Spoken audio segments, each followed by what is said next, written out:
Basic सा introductory lecture दूंगा, आपका सारा कोशिश करूंगा सारे कॉन्सेप्ट कवर हो जाए। जल्दी बोलना, थोड़ा पीछे रिपीट रखना अपने आप को। बोलो कैपेसिटर में जो कैपेसिटेंस होती है दैट इज रिप्रेजेंटेड बाय सी। सी का फॉर्मूला बोलो Q बाय V। अब इसको याद करने का तरीका देखो। Q चार्ज होता है, चार्ज ऑन पॉजिटिव प्लेट, है ना, ऐसे याद रखो। पॉजिटिव प्लेट का अंदर वाला चार्ज, अभी धीरे धीरे आएगा तो you will feel. Positive plate का अंदर वाला चार्ज। चलिए V क्या होता है बेटा? Potential difference. एंड C क्या होती है? कैपेसिटेंस। चलिए अभी एक बात बताओ मुझे, अगर मैं Q को चेंज कर रहा हूं, अगर Q इंक्रीज कर रहा हूं, कैपेसिटेंस पे क्या फर्क पड़ेगा? बढ़ेगा। Very good. क्या होगा बेटा? बढ़ेगा। परफेक्ट। कोई भी फर्क नहीं पड़ने वाला, कोई भी फर्क। अभी I tell you C R and L, याद करो ये सब चीजें आप पढ़ चुके हो। C का फॉर्मूला है Q बाई B, R का फॉर्मूला है V बाई I और L का फॉर्मूला है phi बाई I। याद करो इन तीनों में से ना C Q और V की रेशियो पे डिपेंड करता है, ना R V और I की रेशियो पे डिपेंड करता है, ना L phi और I की रेशियो पे डिपेंड करता है। ये होता क्या है? ये याद करो मटेरियल की प्रॉपर्टी होती है। क्या उसका एरिया लेके चल रहे हो, क्या उसकी लेंथ लेके चल रहे हो, किस डायरेक्शन में करंट फ्लो कर रहा है, बहुत सारे पैरामीटर्स पे ये सब फिजिकल क्वांटिटीज डिपेंड करती है। तो रियलिटी में आपको याद क्या रखना बच्चों, ये सब इंडिपेंडेंट है। तो C किस पे डिपेंड करता है? C का फॉर्मूला अभी अपन प्रूव भी कर देंगे, epsilon naught A by D। देखो A होता है एरिया ऑफ प्लेट, D होता है दो प्लेट्स के बीच का सेपरेशन, एप्सिलॉन नॉट होता है मीडियम। ये इन सब फैक्टर्स पे डिपेंड करता है। R का फॉर्मूला याद करो, अभी अभी पढ़ा था, ml by n e square tau into a। a again area, length, उसकी density, basically property of material, ये सारी की सारी प्रॉपर्टी जिसको हम लोगों ने किसका नाम दिया था? रो। l का फॉर्मूला बोलो बच्चों, mu naught n square a into l। Again area, length, बहुत सारे पैरामीटर्स पे डिपेंड करता है कि क्या कॉन्फ़िगरेशन है, ये सब इन पे डिपेंड करता है। जल्दी बताओ Q को बढ़ाने से C पर क्या फर्क पड़ने वाला है? V को घटाने से क्या फर्क पड़ने वाला है? L को I को बढ़ाने से R पे क्या फर्क पड़ने वाला है? I को बढ़ाने से L पे क्या फर्क पड़ने वाला है? बना इतना समझ में आया? चलिए अब जब हम लोगों ने बात करी C का फॉर्मूला Q बाई V होता है, तो हमारे पास यहाँ पर एक स्फेरिकल कंडक्टर होता है। अगर हमने बोला स्फेरिकल कंडक्टर, जल्दी बोलना, स्फेरिकल कंडक्टर बेसिकली एक स्फीयर है हमारे पास। स्फीयर पे अगर मैं सारा का सारा चार्ज दे दूं तो वो कहाँ डिसाइड करेगा? आउटर सरफेस पे। कहाँ डिसाइड करेगा? अच्छा, कंडक्टर्स के लिए कौन सी डेंसिटी डिफाइन की जाती है? Lambda, sigma, rho. Sigma. Sigma और रेडियस ऑफ कर्वेचर में क्या रिलेशन है?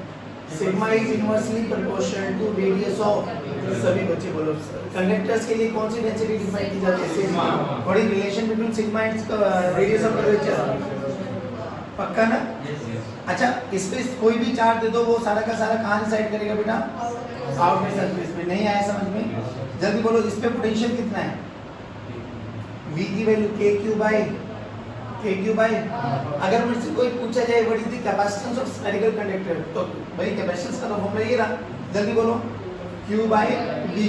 सब बच्चे पार्टिसिपेट करेंगे। Q बाई Q का फॉर्मूला Q रहेगा, V का फॉर्मूला अभी अभी निकाला, जल्दी बोलो, KQ बाई R। Q ने Q को, तो C की value R by K। R by यानी कैपेसिटेंस किस पे डिपेंड करती है? रेडियस ऑफ कंडक्टर, जो भी स्फीयर है हमारे पास उसका क्या रेडियस है, और किस पे डिपेंड करेगी? K। K की वैल्यू बोलो 1/4 पाई एप्सिलॉन, 1/4। तो C की वैल्यू क्या होगी? 4 pi epsilon not into R। अच्छा एक बात और बताओ बच्चों, याद करो ये एप्सिलॉन नॉट मीडियम की प्रॉपर्टी है। मीडियम चेंज कर देंगे तो ये वाली वैल्यू चेंज हो जाएगी, यानी कैपेसिटेंस भी मीडियम पे डिपेंडेंट है। जैसे ही अपन लोग मीडियम को चेंज कर देंगे, कैपेसिटेंस भी चेंज होने की पूरी संभावना है, और होती भी है। और वो रिलेशन याद करो, आप लोगों ने इलेक्ट्रोस्टैटिक्स में क्या पढ़ा था? Epsilon m by epsilon naught is equals to k is equals to epsilon r। यानी अगर मैं मीडियम इंट्रोड्यूस कर देता हूं तो देखो कैपेसिटेंस इन मीडियम क्या हो जाएगा? जल्दी बोलो, 4 pi as it is epsilon naught की जगह क्या आ जाएगा, एप्सिलॉन एम, रेडियस में कोई चेंज। अब एप्सिलॉन नॉट को क्या लिख सकते हैं, के इंटू जल्दी बोलो, के इंटू एप्सिलॉन नॉट बोले तो 4 पाई एप्सिलॉन नॉट इंटू, ध्यान से देखो ये क्या चीज है, ये तो वही कैपेसिटेंस है जो पहले थी। तो बताओ कैपेसिटेंस बड़ी घटी या सेम रही, बड़ी घटी या सेम रही, बढ़ जाती है। यानी किसी भी डाइलेक्ट्रिक को जब हम लोग कैपेसिटर में डालते हैं तो कैपेसिटेंस कितने फैक्टर से बढ़ जाती है, के टाइम्स। अच्छा, स्फेरिकल कंडक्टर में सी और आर में क्या रिलेशन है, directly proportional, C is directly proportional to. अब ऐसे बहुत क्वेश्चंस पूछे जाते हैं कि दो कंडक्टर से एक का रेडियस है r1, एक का रेडियस है r2, बताओ what is the ratio of c1/c2। तो r1 by c is directly proportional to r है बाबा, c is directly proportional to. तो कैपेसिटेंस दो कंडक्टर्स की अगर आप कंपेयर करोगे तो c1 r1 के डायरेक्टली प्रोपोर्शनल है c2, तो दोनों की रेशियो किसके बराबर होगी, c1/c2 must be equal to r1 by। यहां तक कोई दिक्कत, पक्की बात। अब सुनो मेरी बात, अब हमारे पास आता है जैसे ये स्फेरिकल कंडक्टर होगा, सेम ऐसा ही एक आता है जिसको हम बोलते हैं पैरेलल प्लेट कैपेसिटर। क्या बोलते हैं बच्चों, हाँ। तो पैरेलल प्लेट कैपेसिटर के बारे में अगर हम बात करें, पैरेलल प्लेट कैपेसिटर, अब बहुत छोटी छोटी बात करना बच्चों, यहाँ पे दो प्लेट्स होंगी। अब ये देखने में क्या दिखा है, लाइन, बट ऐसे मान के चलो मेरा हाथ एक ये प्लेट है, सामने से देखोगे तो पूरा हाथ दिखाई दे रहा है और ऐसे देखोगे तो लाइन दिखाई दे रही है ना। लेकिन अब ये क्या, ये लाइन है या एरिया है, एरिया। तो ये प्लेट है, इसका कुछ ना कुछ एरिया होगा, पक्की बात है। ये भी एक प्लेट है, इसका कुछ एरिया होगा। अच्छा, पहली बात, इन दोनों के बीच का सेपरेशन है d, ठीक। चलो एक और कैपेसिटर मान लेता हूँ, इस पे Q चार्ज है, इस पे -Q चार्ज है। चलो सेम एक और कैपेसिटर ऐसा बनाते हैं, मतलब इस पे चार्ज 5Q मान लेते हैं और इस पे चार्ज 2Q मान लेते हैं। लेट्स सी, अभी भी लेकिन प्लेट का एरिया A है, दोनों का सेपरेशन B है, ठीक है ना। अभी भी कैपेसिटेंस का फॉर्मूला तो Q/B है, पहली बार। अब थोड़ा सा ना गॉस थ्योरम पे आ जाओ। गॉस थ्योरम में हम लोगों ने इनफाइनाइट शीट पढ़ी थी, बस इतना बता दो, इनफाइनाइट शीट अगर पॉजिटिव शीट है, प्लस सिग्मा है, एरिया ऑफ प्लेट A है, तो इस पॉइंट पर इलेक्ट्रिक फील्ड की डायरेक्शन और मैग्नीट्यूड किधर है, लेफ्ट राइट की टर्म्स में बोलो, राइट। यानी अगर पॉजिटिव शीट है तो away from the sheet perpendicular रहेगी। कितनी है बच्चे, sigma by 2 epsilon not, sigma bye, और इस डायरेक्शन में लेफ्ट या राइट, राइट, हमेशा अवे फ्रॉम द शीट रहेगा। और इसका एग्जांपल आपको ऐसे बताया था, जो जूते वाली ब्रश होती है, पॉलिश ब्रश, उस पे जो पीछे वाली लकड़ी का पोर्शन है दैट इज शीट, और उस पे जो हेड्स है that is electric field lines. तो वो वाले हमेशा परपेंडिकुलर टू द शीट रहते हैं। तो ये आ गया आपके पास, बोलो इधर भी कितना है, सिग्मा बाय 2 एप्सिलॉन। अच्छा, यहाँ सिग्मा है, ए है, इस पे चार्ज बताओ, चार्ज कितना हो गया, Q की वैल्यू होती है सिग्मा इंटू ए, सिग्मा इंटू, अरे सिग्मा इंटू, सिग्मा क्या होता है, चार्ज पर यूनिट एरिया, तो Q क्या हो जाएगा, सिग्मा इंटू ए। नहीं आया बच्चों, चलिए सोच के देखो, अगर ये नेगेटिव है तो नेगेटिव है। अब बोलो इलेक्ट्रिक फील्ड के मैग्नीट्यूड में कोई फर्क नहीं पड़ने वाला, तो डायरेक्शन चेंज हो जाएगी। डन। एक क्वेश्चन पूछा गया, what is the variation of electric field versus r in case of infinite sheet. E और आर का अगर आप प्लॉट करो, बोलो क्या आर है यहाँ पर इंडिपेंडेंट है, तो that will be remains constant. और यही शीट से जो रिस्पॉन्सिबल होते हैं किसके लिए, यूनिफॉर्म इलेक्ट्रिक फील्ड लाइंस को जनरेट कराने के लिए। नहीं है समझना, आगे हम मुझे एक बताओ, इसके इस पॉइंट पर इलेक्ट्रिक फील्ड की मैग्नीट्यूड और डायरेक्शन बताओ। तो पहले देखो, ये पॉजिटिव है नेगेटिव है, दो प्लेट्स का कॉम्बिनेशन है, पॉइंट नंबर 1। इसके कारण electric field right sigma by 2 epsilon naught, इसके कारण left sigma by 2 epsilon naught, तो net electric field sigma by epsilon naught. अच्छा, ये वो इलेक्ट्रिक फील्ड है जो कैपेसिटर में स्टोर होती है। तो कभी कभार क्वेश्चन पूछा जाता है कि कैपेसिटर की जो एनर्जी होती है वो किसके रूप में स्टोर होती है, इलेक्ट्रिक फील्ड लाइंस कितनी है, सिग्मा बाय एप्सिलॉन। सिग्मा की वैल्यू चार्ज की टर्म्स में क्या हो जाएगा, Q बाय A। तो इलेक्ट्रिक फील्ड Q की टर्म्स में क्या हो जाएगी, Q बाय A एप्सिलॉन। जल्दी बोलो, इसमें समझ में आएंगे। अब what is the relation between electric field and potential difference, E equals to V by L, E equals to V by, तो V की वैल्यू क्या हो जाएगी, E into L, E into L। सोच के देखो, इनके दोनों के बीच में इलेक्ट्रिक फील्ड कितनी है, Q A by epsilon that is electric field. दोनों के बीच की दूरी मान लो डी, तो बताओ दोनों प्लेट्स में पोटेंशियल डिफरेंस कितना आ गया? E into D, E into D. तो पोटेंशियल डिफरेंस बोलो, ये प्लेट ए मान लेते हैं, ये प्लेट बी मान लेते हो, what is VA minus VB? QD by A epsilon naught. कौन सा रिलेशन यूज किया बेटे आप लोगों ने कि potential difference E into D के बराबर होता है। E क्या होता है बच्चों? Electric field. ये क्या होता है? दो प्लेट्स के बीच का सेपरेशन। नहीं आया समझ में? पक्की बात। चलिए अभी भी मुझे क्या निकालना बच्चों? कैपेसिटेंस। तो कैपेसिटेंस का फॉर्मूला अभी अपन प्रूव कर देंगे, that is epsilon naught A by D। यानी आप चाहे ये वाला कॉन्फ़िगरेशन ले लो केस 1, चाहे ये ले लो केस 2, दोनों की कैपेसिटेंस देखो क्या आएगी? Epsilon naught A by D। तो फिर अब बात ये आती है कि सर चार्ज पे कोई फर्क नहीं पड़ेगा, तो हम पहले भी बात कर चुके हैं चार्ज के इंडिपेंडेंट होता है। बट अगर आपको ये चीज़ प्रूव भी करनी है तो यहाँ पर हम बात करते हैं चार्ज डिस्ट्रीब्यूशन मेथड।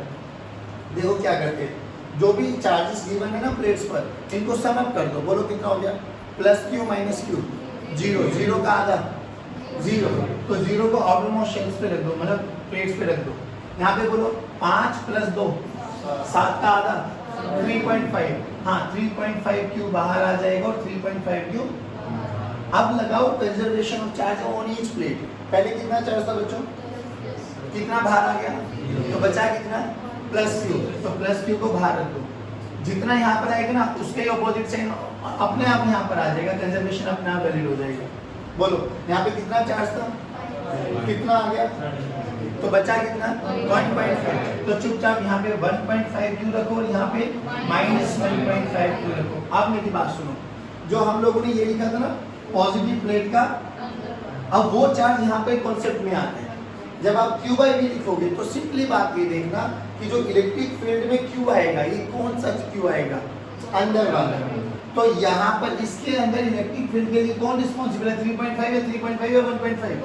1. जो अंदर है दैट इज ओनली रिस्पॉन्सिबल। तो यहाँ के लिए कौन रिस्पॉन्सिबल है? यहाँ के लिए तो जहाँ जहाँ Q आएगा वहाँ पर क्या आ जाएगा? 1.5 Q। चलिए इलेक्ट्रिक फील्ड में आ गया 1.5 Q। तो बोलो इलेक्ट्रिक फील्ड कितनी होगी इसके अंदर? इलेक्ट्रिक फील्ड का फॉर्मूला ये है ना QD बाय, तो QD by A epsilon naught में Q की value 1.5 QD by A epsilon. नहीं आया बेटा। C का फॉर्मूला बोलो। ये B हो गया बेटा अब आपके पास। C का फॉर्मूला Q बाय, अब Q में कौन सा Q रखे? पॉजिटिव प्लेट का। तो अभी भी 1.5 नहीं आया बच्चों। 1.5 Q divided by 1.5 Q into D into A epsilon not. देखो कैंसिल आउट आया क्या है? तो ये याद रखना कि कैपेसिटेंस जो होती है that is independent of Q and V।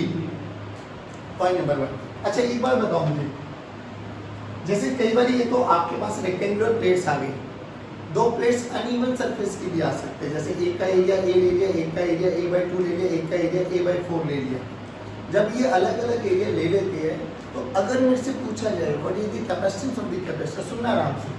बोला गया एक प्लेट है जिसका एरिया A है, एक प्लेट है जिसका एरिया A/4 है, दोनों के बीच का सेपरेशन है D। हमने फॉर्मूला तो पढ़ लिया epsilon naught A by D। अब इस केस में कैपेसिटेंस क्या होगी? तो कैपेसिटेंस का फॉर्मूला तो अभी भी वही होगा epsilon naught A by D। But बात यह है D तो ठीक है, A कौन सा लेके चले, A या A/4? तो हमेशा एरिया ओवरलैपिंग वाला एरिया लेना है। कौन सा लेना बेटा? सारे बोलो ओवरलैपिंग वाला एरिया। जो छोटा एरिया होगा वही हमारा कैपेसिटेंस में काम आएगा। बोलो यहाँ तक समझ में आएगा? पक्की बात। चलिए अब बात करते हैं डाइलेक्ट्रिक्स के बारे में। डाइलेक्ट्रिक्स बेसिकली एक इंसुलेटर है, एक इंसुलेटिंग मटेरियल है। जब भी किसी भी डाइलेक्ट्रिक को अपन लोग किसी भी कैपेसिटर में इंसर्ट कर देते हैं तो ये याद रखना कैपेसिटेंस हमेशा इंक्रीज करते हैं। लेकिन कैपेसिटेंस इंक्रीज होने के साथ साथ इसके साथ ना 4 से 5 पैरामीटर हो रहे जो अपन को याद करना। अब सुनना, एक टेबल बना दो, वो टेबल अपने दिमाग में बैठा लेना। जब हम बात करते हैं डाइलेक्ट्रिक, डाइलेक्ट्रिक है जिसका डाइलेक्ट्रिक कांस्टेंट अपन क्या मान के चले बच्चों? K। तो इंसर्शन ऑफ डाइलेक्ट्रिक की हम बात करते हैं at constant potential and at constant charge. अच्छा बैटरी जो होती है, बैटरी का मेन काम क्या होता है? एनर्जी। बैटरी का मेन काम क्या होता है? जल्दी बोलो। To maintain the potential difference. Perfect.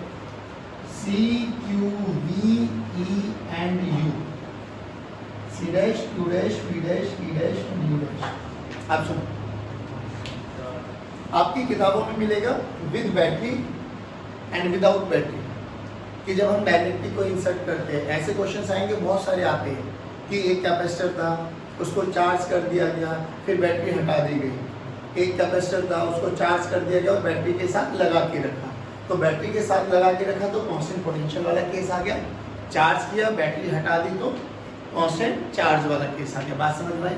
अब सिंपल सी बात बोल रहा हूँ, जब भी हम लोगों ने पोटेंशियल वाला चैप्टर भी पढ़ा था वहाँ पर भी एक ही चीज़ को रिप्रेजेंट किया था कि एनालॉजी बनाओ, पानी इज इक्वल टू चार्ज और height is equal to potential. Simple सी बात देखो, इसमें ये ऐसे मान के चलो कि हमारा टैंक है ऊपर पानी वाला, पानी से पूरा भर दिया अपन लोगों ने, बट एक दिन हम लोगों ने मोटर नहीं चलाई तो अपन पानी का कंजप्शन कर रहे हैं, मोटर क्या होगी, टैंक क्या हो जाएगा, हो जाएगा ना।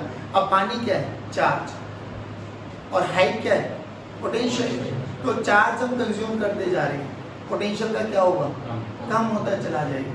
पक्की बात है ना। अगले दिन हमने फिर मोटर चलाई, लेकिन अब की बारी देख क्या हुआ, पानी यूज भी करो और मोटर भी चला रहे, यूज भी करो और मोटर भी चला रहे, इससे क्या होगा, जितना चार्ज हम लेते जा रहे हैं पोटेंशियल तो डाउन होता जा रहा है, बट हम साथ के साथ एक्स्ट्रा चार्ज भी देते जा रहे हैं। अब ये एक्स्ट्रा चार्ज कौन दे रहा है, मोटर। मोटर यहाँ पर कौन है, बैटरी। जैसा मोटर काम करती है ना वैसे काम कौन करेगी, तो बैटरी क्या करेगी, बाद में चार्ज को सप्लाई करती चली जाएगी। चार्ज सप्लाई का मतलब पानी, पानी जैसे उसमें एंटर करता चला जाएगा, क्या इंक्रीज होती चली जाएगी, हाइट इंक्रीज होती चली जाएगी, तो क्या हो जाएगा, पोटेंशियल। यानी अल्टीमेटली जितना पोटेंशियल कम होगा उतना ही पोटेंशियल बढ़ जाएगा। इसका मतलब क्या है, पोटेंशियल को कांस्टेंट रखने का कार्य किसने किया, बैटरी ने, और यहाँ पे किसने किया, मोटर ने। बात समझ में आई?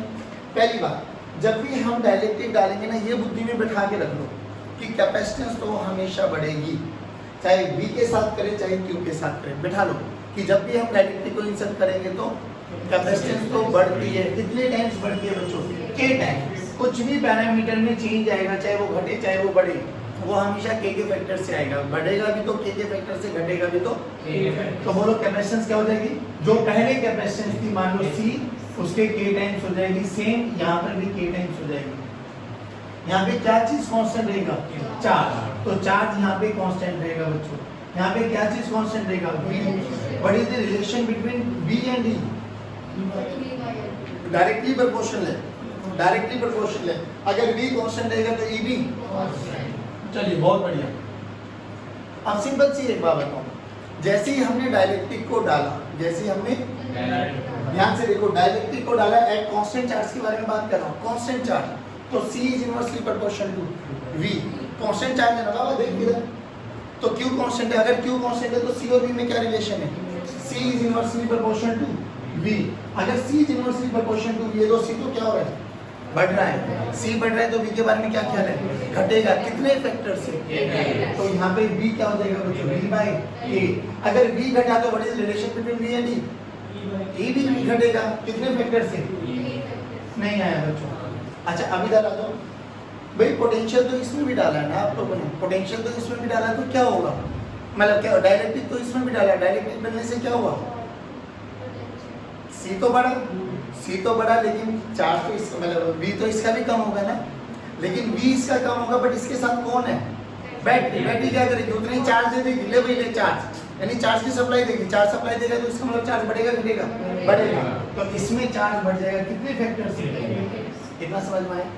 अब बात ये आती है कि एनर्जी, अब याद करो एनर्जी के हम लोगों ने 3 फॉर्मूले पढ़े थे, 1/2 CV², 1/2 Q × V, 1/2 Q/C², नहीं Q²/C। तो एनर्जी के फॉर्मूले लिख देता हूँ एक बारी, 1/2 CV², 1/2 Q × V, 1/2 Q²/C। अब बात ये आती है कि सर इनमें से कौन सा फॉर्मूला यूज किया जाए, सिंपल सा फंडा है दोस्तों, ये देखो QCV में से कौन कांस्टेंट है, QCV में से कौन कांस्टेंट है, इस वाले में वो वाला फॉर्मूला यूज करो जहाँ पर V आ रहा है, देखो यहाँ पर V आ रहा है, अगर V कांस्टेंट है तो energy is directly proportional to C के बारे में क्या ख्याल है, बढ़ रही है, तो एनर्जी भी बढ़ेगी, कितने फैक्टर से, यहाँ पे देखो कौन कांस्टेंट है, चार्ज, तो चार्ज वाला फॉर्मूला यूज करो। सोचो Q मतलब U कांस्टेंट चार्ज पर डायरेक्टली प्रोपोर्शनल है V के, और V के बारे में क्या ख्याल है, घट रहा है, तो एनर्जी भी समझ में आया। एक चीज और बताता हूँ, यहाँ पर एक बार क्वेश्चन पूछा भी गया था आपसे कि जब कैपेसिटर को चार्ज करता कौन है, भाई बैटरी क्या करती है, एक से चार्ज तोड़ के दूसरी प्लेट में पहुंचाती चली जाती है, तो बैटरी ने कुछ ना कुछ कार्य करना पड़ता है। अब बैटरी का कार्य देखो क्या होता है, सुनना है आराम से भाई, ये V है, potential difference across the battery.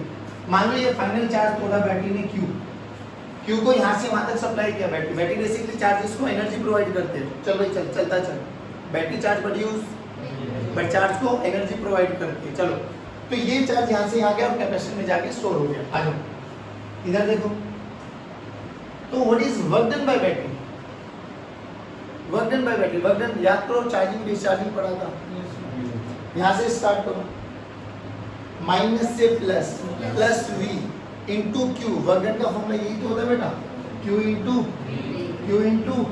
Delta V। अब यहाँ पे डेल्टा V की वैल्यू V है, V बेसिकली क्या है, पोटेंशियल डिफरेंस, कितना चार्ज किया Q, तो वर्क डन बाय बैटरी ने कितना कार्य किया, Q इंटू V। सुन रहा है नाम से, वर्क डन बाय बैटरी देखो, वर्क डन बाय बोलो कितना हुआ, Q इंटू एनर्जी स्टोर्ड कितनी हुई कैपेसिटर में, देख QV का हाफ दिया कितना 100%, स्टोर कितनी हाफ, तो 50% गई तो गई कहाँ, हीट लॉस। कई बार पूछा जाता है what is the ratio of work done by the battery and energy stored in capacitor, work done by the battery कितना बाबा QV, एनर्जी स्टोर्ड कितना है 1/2 QV ने QV को मारा 2:1, बहुत बारी क्वेश्चन में पूछा जाता है। अब बच्चे डर जाते कह रहे हैं ऐसा तो रेशियो पढ़ा, वो 1:1 लिख के आ जाता है, हमेशा रेशियो क्या है, तो वर्क डन जितना बैटरी ने कार्य किया उसका आधा ही स्टोर होता है। यहाँ तक बताओ समझ में आया आपकी बात। अब इसके बाद हम इसके कॉम्बिनेशन पढ़ेंगे, सीरीज पैरेलल विद डाइलेक्ट्रिक्स, खत्म। देखो बेटा अब अपन देखेंगे कॉम्बिनेशन ऑफ कैपेसिटर्स। देखो कैपेसिटर का कॉम्बिनेशन बिल्कुल उल्टा है जैसे हम लोगों ने रेजिस्टर का पढ़ा, जल्दी बताओ कैसा कॉम्बिनेशन है, जैसे C1 C2 बोलो, C equivalent C1 C2 bye C1 plus C2। अगर दो कैपेसिटर है तो ये फॉर्मूला डायरेक्ट याद होना चाहिए, इसमें कोई बुराई नहीं। अच्छा 1/C इक्विवेलेंट बोल दो, 1/C1 प्लस 1/C2 पक्का। अब बताओ सीरीज में लगाने से कैपेसिटेंस बढ़ती है या घटती है, घटती है, C इक्विवेलेंट कम हो जाती है, कम हो जाती है। अगर हमारे पास कॉम्बिनेशन आ जाए और हमसे बोला जाए कि हमें कैपेसिटेंस को ऐसा कॉम्बिनेशन लगाना है कि ये घट जाए, तो सीरीज में जो कैपेसिटेंस आते हैं is always smaller than the smallest, smaller than the smallest. जो सबसे छोटा होगा ना उससे भी छोटी कैपेसिटेंस आएगी। मान लो 1 2 3 लगा दी गई है सीरीज में, बिना सोल्व करे बताओ आंसर 1 से कम आएगा ज्यादा आएगा, स्मॉलर देन द स्मॉलेस्ट, ये याद रखा बाबा। अच्छा जल्दी बताओ सीरीज में क्या चीज सेम रहता है, चार्ज या पोटेंशियल, चार्ज। यहाँ पे सीरीज में क्या चीज सेम रहेगा, और रेजिस्टर के केस में करंट आएगा। यहाँ पर आ जाओ पैरेलल कॉम्बिनेशन, पैरेलल में क्या चीज सेम रहती है बच्चों, क्या चीज डिस्ट्रीब्यूट होता है, चार्ज। यहाँ पे चार्ज, वहां पर करंट। बोलो C इक्विवेलेंट का फॉर्मूला, तो बताओ कैपेसिटेंस घटी बढ़ी, घटी बढ़ी, तो कैपेसिटेंस इंक्रीजेस। अच्छा चलो अब हमारे पास जनरली क्वेश्चंस क्या आते हैं, कैपेसिटर विद कैपेसिटर डाइलेक्ट्रिक्स। देखो क्या एक दो न्यूमेरिकल कर लेते हैं, थोड़ा कॉन्फिडेंस आ जाएगा। मान लो ये हमारे पास प्लेट्स है 1 और 2, हमें इनके बीच में C इक्विवेलेंट निकालना है। इसका एरिया ऑफ प्लेट A मान लेते हैं बच्चों, सेपरेशन B मान लेते हैं। अब डाइलेक्ट्रिक को इंसर्ट करने के अलग अलग मेथड है, बता देता हूँ एक दो, आप याद कर लेना। ये हमारा वही A प्लेट और सेपरेशन D, ये D और एरिया ऑफ प्लेट E। अब इसमें बोला गया कि हमें ना ऐसे डाइलेक्ट्रिक को इंसर्ट कर दिया,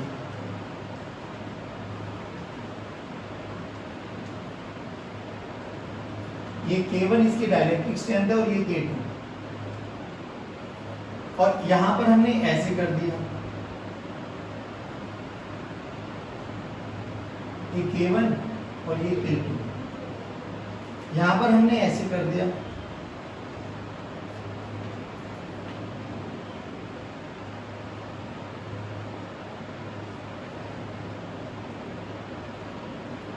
K1 K2 K3 एक और लीजिए,